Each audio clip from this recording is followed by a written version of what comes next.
Praise the lord. అందరికి వందనాలు. మన ప్రాతకాల ప్రార్థన ప్రారంభించుకుందాం. పిల్లరా, ప్రార్థన చేసుకుందాం. సర్వశక్తిమంతుడా, సర్వాధికారి అయిన దేవా యేసయ్య, మీకే స్తుతులు స్తోత్రాలు వందనాలు చెల్లించుకుంటున్నాను. ఆయన దేవా మరి తండ్రి, మరొకసారి దేవా మరి తండ్రి, మీ కృపలో మీ దయలో మమ్మల్ని మీరు జ్ఞాపకం చేసుకుని మాకు అనుగ్రహించినటువంటి దేవా ఈ నూతన దినం కొరకు స్తోత్రాలు. దేవా ఈ శ్రేష్టమైన సమయం కొరకు స్తోత్రాలు చెల్లించుకుంటున్నాం. దేవా దినదినం దేవా మీతో ఈ సహవాసం మాకు ఎంతో మాధుర్యం. దేవాందరూ బట్టి మీకు స్తోత్రాలు చెల్లించుకుంటున్నాను. ఆయన మరి తండ్రి ప్రభా, వేకుజావున మీ సన్నిధిని వెతకడానికి దేవా మరి తండ్రి, మిమ్మల్ని స్తుతించడానికి, మీ వాక్యాన్ని ధ్యానించడానికి, దేవా మరి తండ్రి, మీ స్వరాన్ని మేము వినడానికి మాకు అనుగ్రహిస్తున్నటువంటి దేవా మరి తండ్రి, ఈ శ్రేష్టమైన ఆత్మ సంబంధమైనటువంటి దేవా మరి తండ్రి మంచి సమయం కొరకు మీకు స్తోత్రాలు వందనాలు చెల్లించుకుంటున్నాం. ప్రభా దేవా మరొకసారి ఇదిగో ప్రభా, మమ్మల్ని మేము తగ్గించుకొని మీ వైపు చూస్తుండగా దేవా మీ విశేషమైనటువంటి సన్నిధి, మీ ప్రసన్నత మెండుగా మీరు మాకు అనుగ్రహించమని ప్రార్థన చేస్తున్నాను. ఆయన రీతిగా ప్రభా మిమ్మల్ని స్తుతించే సమయం అంతటిని కూడా మా కొరకు దీవించండి. పాట ద్వారా మీ నామానికి మహిమ తెచ్చుకోండి. దేవా మీకు స్తోత్రాలు చెల్లించుకుంటున్నాం. విశ్వాసంతో నిరీక్షణతో 91వ కీర్తన దేవా ప్రతి దినం మేము చదువుకుంటూ ఉండగా మరి తండ్రి, ఈ దినం కూడా దేవా చదివే సమయం అంతటిని కూడా మా కొరకు దీవించండి, ఆశీర్వదించమని ప్రార్థన చేస్తున్నాం. మీ స్తోత్రాలు దేవా. అనేక వాకులు వాగ్దానాలు మా కొరకు మీరు పొందుపరిచి ఉన్నారు. అందరి బట్టి మీ స్తోత్రాలు. మీ వాకులు వాగ్దానాలు మా పక్షంగా నెరవేరుస్తున్న విధానం అంతటి కొరకు స్తోత్రాలు చేయించుకుంటున్నాం. మరి ఈ దినం కూడా మేము చదువుకునే సమయం అంతటిని కూడా మా కొరకు దీవించండి, ఆశీర్వదించండి. దేవా మీ వాక్యం వినే సమయం అంతటిని కూడా మా కొరకు దీవించమని ప్రార్థన చేస్తున్నాం. మీ స్తోత్రాలు. మీ పక్షంగా నిలబడిపోయేటువంటి మా దైవజనుల్ని మరొకసారి మీ ఆత్మాభిషేకంతో నింపి బలంగా మీరు వాడుకోమని ప్రార్థన చేస్తున్నాం. మీ స్తోత్రాలు. దేవా మనమంతటికీ కావలసినటువంటి గొప్ప దేవా మీ శక్తిని, మీ బలాన్ని సమృద్ధిగా మేము స్వతంత్రించుకోవడానికి సహాయం చేయమని, ముందు సమయం అంతటినీ మా కొరకు ఆశీర్వదించమని యేసయ్య సర్వశక్తి కలిగిన నామములో స్తుతించి ప్రార్థన చేసి అడిగి వేడుకుంటున్నాం పరలోకపు తండ్రి, ఆమెన్. సమయంలో ఒక పాట పాడి దేవుని నామాన్ని మహిమపరుద్దాం. పిల్లరా, సరిరారెవ్వరు నా ప్రియుడైన యేసయ్యకు, సరిరారెవ్వరు నా ప్రియుడైన యేసయ్యకు, సర్వము నెరిగిన సర్వేశ్వరునికి, సరిహద్దులు లేని పరిశుద్ధునికి, సర్వము నెరిగిన సర్వేశ్వరునికి, సరిహద్దులు లేని పరిశుద్ధునికి, సరిరారెవ్వరు నా ప్రియుడైన యేసయ్యకు, సరిరారెవ్వరు నా ప్రియుడైన యేసయ్యకు, నమ్మదగిన వాడే నలుదిశలా నెమ్మది కలుగజేయువాడే, నమ్మదగిన వాడే నలుదిశలా నెమ్మది కలుగజేయువాడే, నా జీరు వ్రతము జీవితమంతా అనుసరించినడే, నా జీరు వ్రతము జీవితమంతా అనుసరించినడే,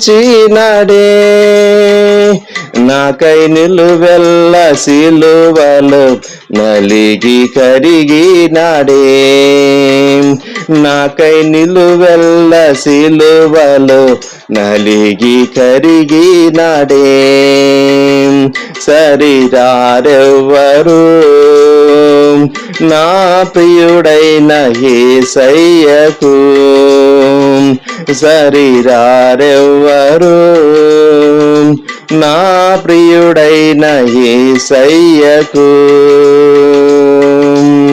సర్వము నెరిగిన సర్వేశ్వరునికి, సరిహద్దులు లేని పరిశుద్ధునికి, సర్వము నెరిగిన సర్వేశ్వరునికి, సరిహద్దులు లేని పరిశుద్ధునికి సరిరారెవ్వరు.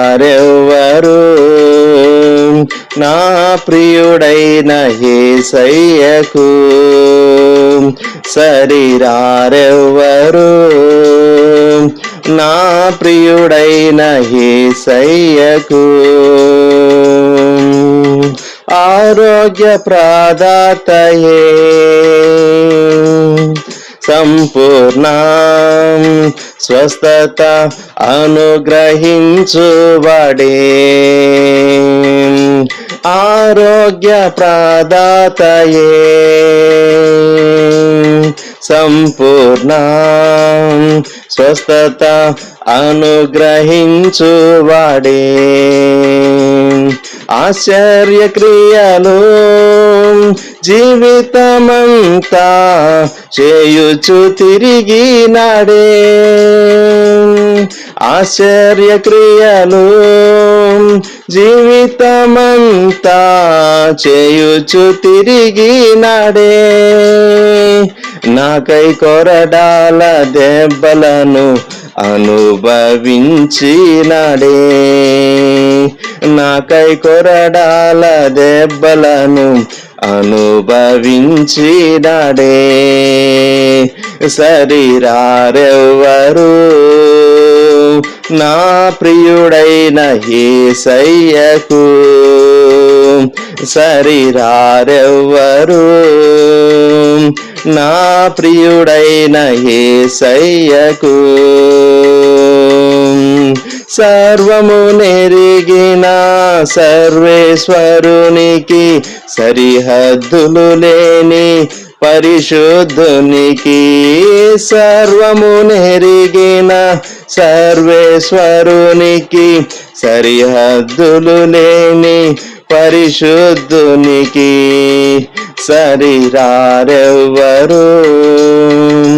నా ప్రియుడైన యేసయ్యకు సరిరారెవ్వరు. నా ప్రియుడైన యేసయ్యకు.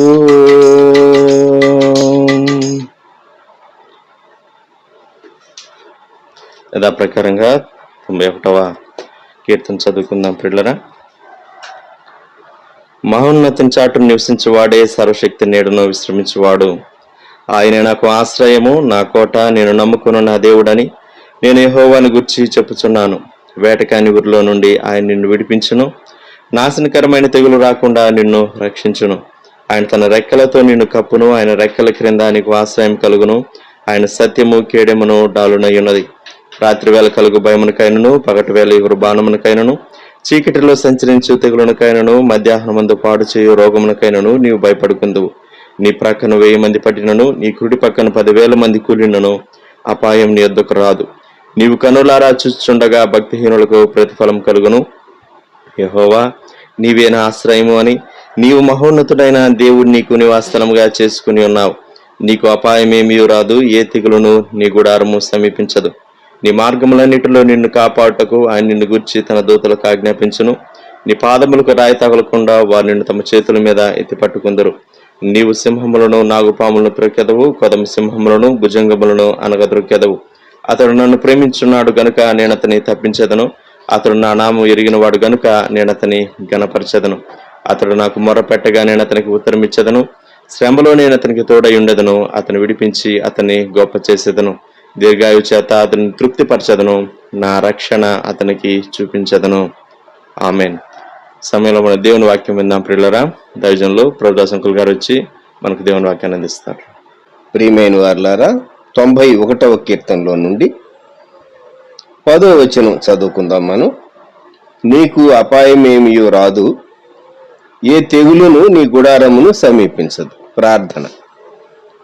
ప్రియప్రభ, మీకు స్తోత్రములు, వందనం. మేము మీ వాక్యమును ధ్యానించు నిమిత్తం, మీ వాక్యము ద్వారా, మీ సన్నిధి ద్వారా బలపరచబడే నిమిత్తం మీ సన్నిధానంలో ఆన్లైన్లో ఏకీభిస్తూ ఉంటుండగా వ్యూ చేసే మీ బిడ్డలను, వారి కుటుంబాలను దీవించుము, మాతో మాట్లాడుము, బలపరచుము. యేసుక్రీస్తు ప్రభువారి శ్రేష్టమైన నామములో వేడుచు ఉన్నాము తండ్రి. ఆమెన్. ప్రియమైన వారలారా, మీరు ఈ ఉదయకాలం 91వ కీర్తనలో తెగులు అనే పదం ఎక్కడెక్కడ వాడబడిందో గమనించాలి అని నేను కోరుతూ ఉన్నాను. 3వ వచనంలో వేటకాని ఉరిలో నుండి ఆయన నిన్ను విడిపించును, నాశనకరమైన తెగులు రాకుండా నిన్ను రక్షించును. తెగులు యొక్క స్వభావం నశింపచేస్తుంది, కీడు కలిగిస్తుంది, ప్రాణాన్ని తీస్తుంది. 6వ వచనంలో చీకటిలో సంచరించు తెగులు అని వ్రాయబడి ఉన్నది. మనకు తెలియకుండానే అది స్ప్రెడ్ అవుతుంది. చీకటి లేక రాత్రి సమయం మనం గ్రహించలేని రీతిగా భూగోళం పైన ఈ తెగులు స్ప్రెడ్ కాగలదు. చీకటిలో సంచరించు తెగులు, చీకటిలో సంచరించు తెగులు. మనం గ్రహించలేని రీతిగా తెగులు స్ప్రెడ్ అవుతుంది. 10వ వచనంలో మనం చదువుకున్నాం, నీకు అపాయమేమీ రాదు, ఏ తెగులును నీ గుడారమును సమీపించదు. చుట్టూ ఉన్నటువంటి వారు, మనకు కుడి ప్రక్కన ఎడమ ప్రక్కన ఉన్నటువంటి వారు సఫర్ అవుతూ ఉండగా మనము దేవుని కాపుదల, దేవుని ప్రొటెక్షన్ మనము క్లెయిమ్ చేస్తూ ఉన్నాం. క్లెయిమ్ చేయాలి అంటే మనకెంత పవిత్రమైన జీవితం, శక్తి కలిగినటువంటి జీవితం, విధేయత కలిగినటువంటి జీవితం, దేవుని ప్రేమించే జీవితం కావాలి. ఆలోచించండి. లోకంలో ఉన్న లోకానుసారమైన పనులన్నీ లోక రీతిగా లోకస్తుల వలనే మనం బిహేవ్ చేస్తూ, ఒకవేళ దేవా ఇటువంటి ప్రొటెక్షన్ నీవు నాకు అనుగ్రహించాలి అని దేవుణ్ణి అడగాలంటే ధైర్యం సరిపోతుందా? మనస్సాక్షి అంగీకరిస్తుందా? చాలా స్పెషల్ వేలో దేవుడు గత కాలం అంతట్లో మనల్ని కాపాడుతూ వచ్చాడు. దేవునికి స్తోత్రం. అది దేవుని కృప. తెగుళ్లను గూర్చి నిర్గమకాండ గ్రంథం 5వ అధ్యాయంలో ఒక మాట మనము జ్ఞాపకం చేసుకుందాం. నిర్గమకాండం 5వ అధ్యాయం 3వ వచనం. మోషే అహరోనులు ఫరోతో మాట్లాడుతూ వారు చెప్పినటువంటి మాట, రాజైనటువంటి ఐగుప్తు రాజైన ఫరోతో మోషే అహరోనులు చెప్పారు. ఆ పైన మొదటి 2 వచనాల్లో, తరువాత మోషే అహరోనులు వచ్చి ఫరోను చూచి, ఇశ్రాయేలీల దేవుడైన యెహోవా అరణ్యములో నాకు ఉత్సవము చేయుటకు నా జనమును పోనిమ్మని ఆజ్ఞాపించుతున్నాడండ్రి.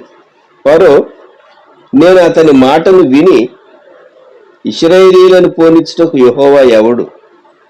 నేను యెహోవాని ఎరుగను, ఇశ్రాయేలీలను పోనీయనని. ఇది ఫరో తీసుకున్నటువంటి స్టాండ్. అయితే మోషే అహరోనులు ఏం చెప్పారు? 3వ వచనంలో, అప్పుడు వారు, హెబ్రీయుల దేవుడు మమ్మను ఎదుర్కొనెను, సెలవైన ఎడల మేము అరణ్యములోనికి 3 దినముల ప్రయాణమంత దూరం పోయి మా దేవుడైన యెహోవాకు బలి అర్పించుదుము, లేని ఎడల ఆయన మా మీద తెగులుతోనైనను ఖడ్గముతోనైనను పడునేమో అనేది. తెగులు అనేటటువంటి మాట మనం ఇక్కడ జ్ఞాపకం చేసుకుందాం. ఐగుప్తులో వారికి తెగుళ్ళు పరిచయమైనటువంటివి గుర్తుంచుకుందాం. ఇప్పుడు నిర్గమకాండంలో మోషే అహరోనులు ఫరోతో మాట్లాడినప్పుడు, మేము దేవునికి విధేయులము కాకపోతే, దేవుడు చెప్పినట్లు మేము చేయకపోతే మా మీదికి తెగులు వచ్చేటటువంటి డేంజర్ ఉన్నది అని మోషే అహరోనులు చెప్తూ ఉన్నారు ఇరువురు రాజైనటువంటి ఫరోతో. 9వ అధ్యాయం నిర్గమకాండం 15వ వచనంలో మోషేకు దేవుడు ఆజ్ఞాపిస్తూ ఉన్నాడు, నువ్వు ఫరోతో ఈ మాటలు చెప్పాలి. ఏమని? 13వ వచనం నుండి. తరువాత యెహోవా, నిర్గమకాండం 9:13. తరువాత యెహోవా మోషేతో ఇట్లెను, హెబ్రీయుల దేవుడైన యెహోవా ఇలాగూ సెలవిచ్చుచున్నాడు, నీవు తెల్లవారుగానే లేచిపోయి ఫరో ఎదుట నిలిచి, నన్ను సేవించుటకు నా జనులను పోనిమ్ము, సమస్త భూమిలో వంటి వారెవరూ లేరని నీవు తెలుసుకొనవలనని ఈసారి నేను నా తెగుళ్ళన్నీ నీ హృదయం నొచ్చునంతగా నీ సేవకుల మీదికిని నీ ప్రజల మీదికిని పంపెదను. భూమి మీద నుండకుండా నీవు నశించిపోవునట్లు నేను నా చేయి చాపి ఉంటినేని నిన్నును నీ జనులను తెగులుతో కొట్టివేసి ఉందును. అప్పటికి ఐగుప్తులో తెగుళ్ళు స్టార్ట్ అయిపోయింది. దేవుడు డీల్ చేయటం మొదలుపెట్టాడు. 10 ప్లేగ్స్ ఈజిప్ట్ పైన వచ్చినట్లుగా మనం నిర్గమకాండ గ్రంథంలో ఇశ్రాయేలీలు విడుదలకు విమోచనకు ముందుగా సంభవించినటువంటి పరిస్థితి మనం గమనిస్తాం. ఇక్కడ దద్దుర్లు వచ్చి వారి స్కిన్ అంతా పాడైన తర్వాత, అప్పుడు ఆ తెగులు తరువాత దేవుడు ఈ మాట ఫరోతో మాట్లాడమని మోషేకు ఆజ్ఞాపిస్తూ ఉన్నాడు. దీన్ని బట్టి మనం గ్రహించేటటువంటి విషయం, తెగుళ్లతో భూమి మీద ఉన్నటువంటి ఒక దేశాన్ని దేవుడు తుడుపు పెట్టగలడు. అదే దేవుడు అంటున్నాడు, నిన్నును నీ జనులను తెగులుతో కొట్టివేసి ఉందును. ఈజిప్ట్ అంతటిని దేవుడు నాశనం చేయవచ్చు. నిర్గమకాండం 15వ అధ్యాయంలోనే 26వ వచనం, వీరు ఇశ్రాయేలీయులు విడుదల పొంది మారాకు చేరినప్పుడు మారా దగ్గర మోషే ద్వారా దేవుడు తన ప్రజలతో మాట్లాడుతూ 26వ వచనంలో అంటాడు, మీ దేవుడైన యెహోవా వాక్కును శ్రద్ధగా విని ఆయన దృష్టికి న్యాయమైనది చేసి ఆయన ఆజ్ఞలకు విధేయులై ఆయన కట్టడలన్నిటినీ అనుసరించి నడిచిన ఎడల నేను ఐగుప్తీయులకు కలుగు చేసిన రోగములలో ఏదియు మీకు రానియ్యను, నిన్ను స్వస్థపరచు యెహోవాను నేనే అనెను. ఐగుప్తీయులకు కలుగు చేసిన రోగములు, ఐగుప్తీయుల మీదికి వచ్చిన తెగుళ్ళు. దేవుడు చెప్పేటటువంటి మాట, నీకు రానివ్వను అన్నాడు. ఈ ఉదయకాలం మనం జ్ఞాపకం చేసుకుందాం, ఈ భూగోళం పంటలకు తెగుళ్ళు వచ్చేటటువంటి స్కోప్ ఉన్నది. అలాగే మనుషులు కూడాను తెగుళ్లతో సఫర్ అయ్యేటటువంటి కండిషన్స్ ఉంటూ ఉన్నాయి. కారణం, ఒక దేవుడు శపించినటువంటి భూమి మొదటిది. ఆదాము హవ్వల పాపమును బట్టి నీ నిమిత్తము నేల శపింపబడి ఉన్నది అన్నాడు. శపించబడినటువంటి భూమి. అంతకుమునుపు సృష్టి బాగున్నది, చక్కగా ఉన్నది, పర్ఫెక్ట్ హార్మోనీ ఉన్నది. తరువాత నోవహు కాలంలో జలప్రళయము చేత, నీటి చేత నాశనము చేయబడినటువంటి భూమి. అటువంటి భూమి మీద మనము నివసిస్తూ ఉన్నాం. అంతేకాదు, అంచె దినాల్లో మానవుల యొక్క స్వార్థమును బట్టి ఈ పర్యావరణంలో ఉన్నటువంటి సమతౌల్యాన్ని వారు ఎంతో డిస్టర్బ్ చేస్తూ, మానవుడు తన స్వార్థం లేకుంటే తన లాభం కొరకు ఎక్కువ బ్యాలెన్స్ని డిస్టర్బ్ చేసేటటువంటి దినాల్లో మనం ఉంటూ ఉన్నాం. కాబట్టి ఈ పెస్టిలెన్సెస్, వైరసెస్ ఎంతైనా వ్యాపించడానికి మానవుని స్వయంకృత అపరాధాన్ని బట్టి సహా అవకాశం ఉన్నది. ఇవన్నీ జ్ఞాపకం చేసుకుంటే మనకు అర్థమయ్యేది, తెగుళ్ళు వచ్చే అవకాశం ఉన్నటువంటి భూమి మీద మనమున్నాము.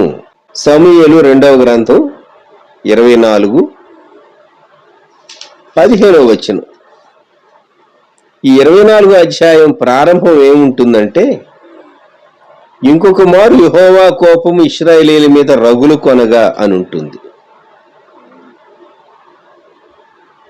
దేవుని కోపము, వ్యక్తుల యొక్క ప్రవర్తన, తెగుళ్ళు, ఈ మూడిటికి ఉన్నటువంటి సంబంధం 2 సమూయేలు 24లో చూస్తాం. ప్రజల యొక్క ప్రవర్తన దేవునికి ఇష్టంగా లేదు, వారు ప్రవర్తిస్తూ ఉన్నటువంటి పద్ధతి.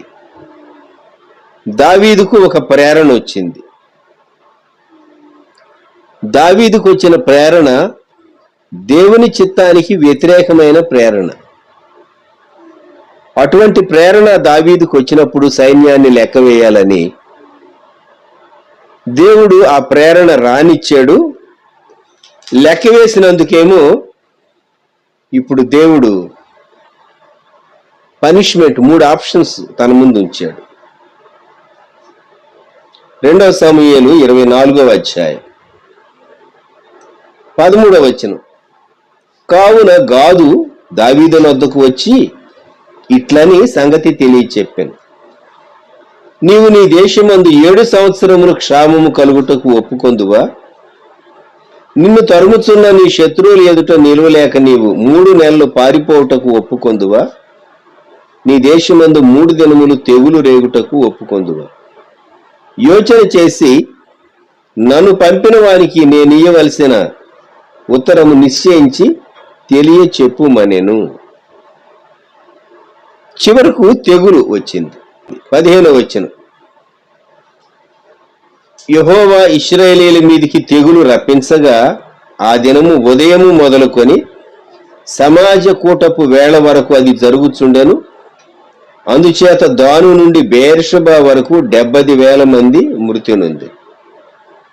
తెగులు స్టార్ట్ అయింది. 3 రోజులు ఉండొచ్చు.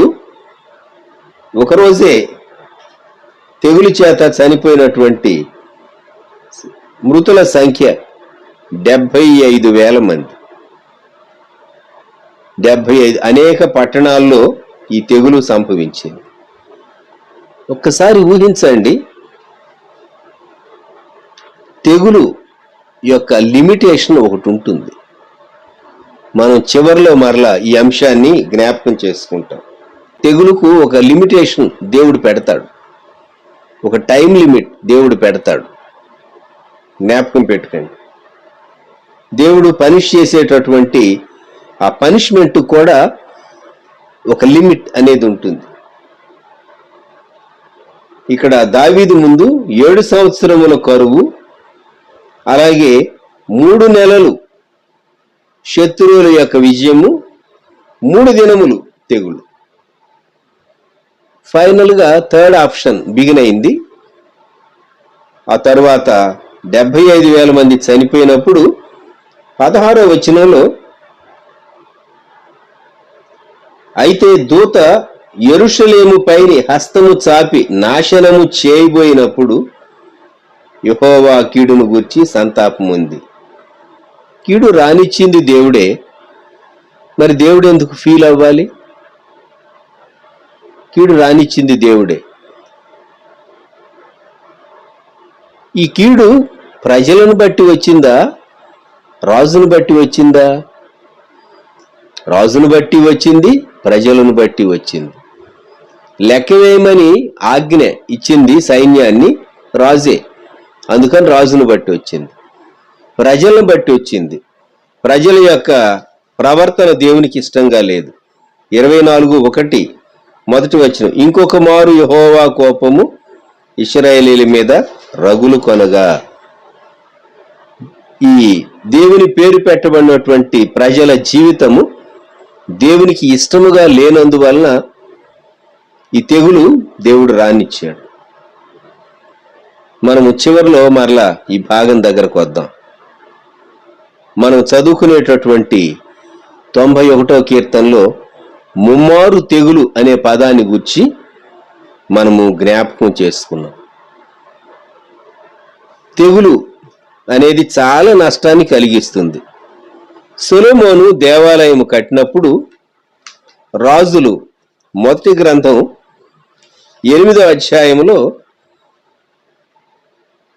తాను చేసినటువంటి ప్రార్థన, 1 Kings chapter 8 37వ వచనం నుండి చదువుతాను. దేశమందు క్షామము గాని, తెగులు గాని, గాడ్పు దెబ్బ గాని, చిత్తపట్టుట గాని, మిడతలు గాని, చీడపురుగు గాని కలిగినను, వారి శత్రువు వారి దేశపు పట్టణములలో వారిని ముట్టడి వేసినను, ఏ తెగులు గాని వ్యాధి గాని కలిగినను, ఇశ్రాయేలీలకు నీ జనులలో ప్రతి మనిషి తన మనోవ్యాధిని తెలుసుకొను గదా.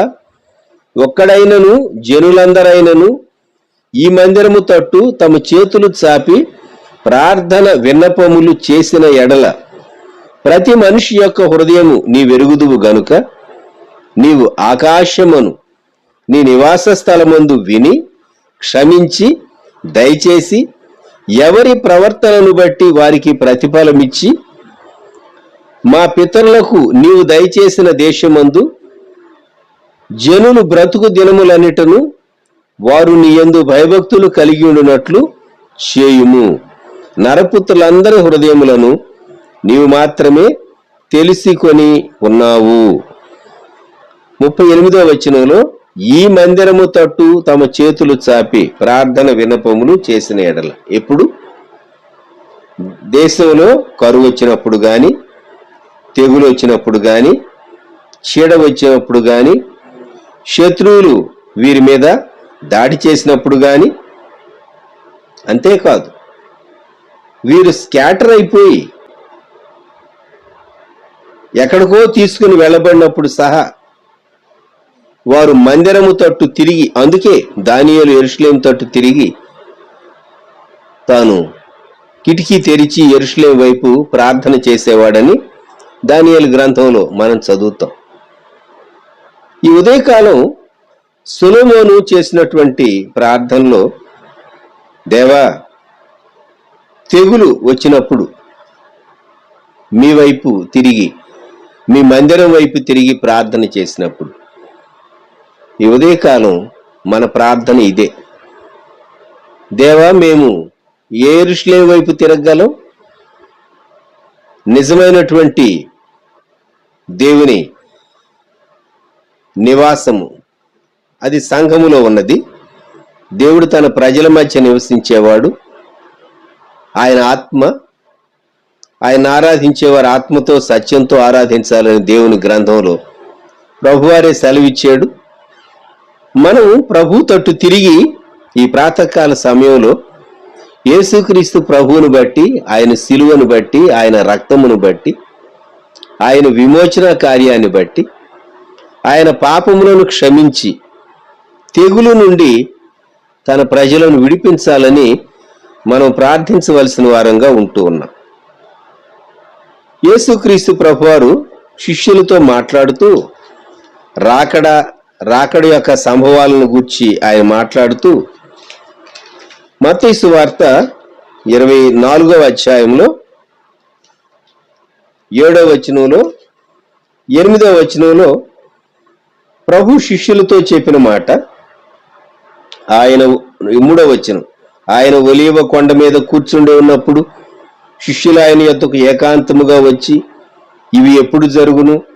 నీ రాకడకును ఈ యుగ సమాప్తికిని సూచనలేవి మాతో చెప్పుమనగా.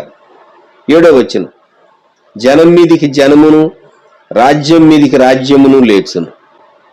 జనం మీదికి జనము, రాజ్యం మీదికి రాజ్యము లేచినటువంటి కాలంలో మనం ఉన్నాం.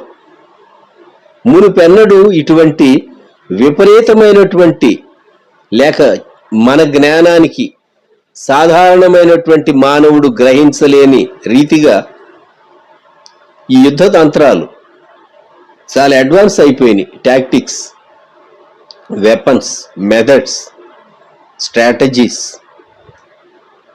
8వ వచనం, అక్కడక్కడ కరువులను భూకంపములను కలుగును.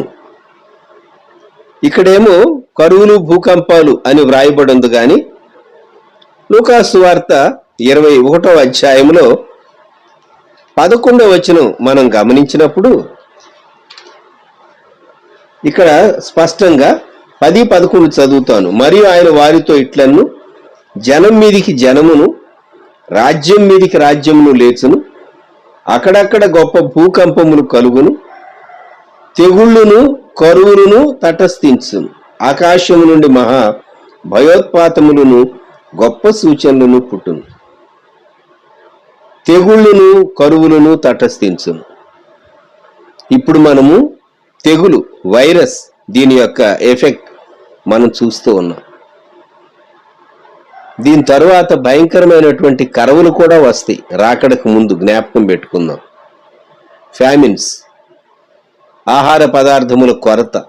అందుకే మనం భుజించడానికి కూర్చున్నప్పుడు, దేవా ఈ ఆహారం ఇచ్చినందుకు నీకు స్తోత్రములని మనపూర్తిగా మనం ప్రభువును స్తుతింపబద్ధులంగా ఉంటూ ఉన్నాం. ఇక్కడ తెగుళ్ళు అని స్పష్టంగా చెప్పబడినది. మనం జీవించేటటువంటి ఈ కాలము, ఈ భూగోళం మీదికి, దేశాల మీదికి తెగుళ్ళు వస్తాయని ప్రభు ముందే చెప్పారు. అయితే ఆయన ప్రజలైనటువంటి మనకు ఒక ప్రత్యేకమైనటువంటి ప్రొటెక్షన్, కాపుదల మనం క్లెయిమ్ చేస్తూ ఉన్నాం. సంఘం ఎత్తబడిన తరువాత ప్రకటన గ్రంథం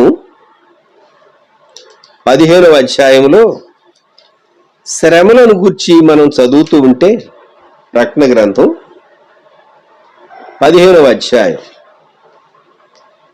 1వ వచనం, మరియు ఆశ్చర్యకరమైన మరి యొక్క గొప్ప సూచన పరలోకమందు చూచితిని, అదేమనగా 7 తెగుళ్ళు చేత పట్టుకొని ఉన్న 7 దూతలు, ఇవే కడవరి తెగుళ్ళు, వీటితో దేవుని కోపము సమాప్తమాయను.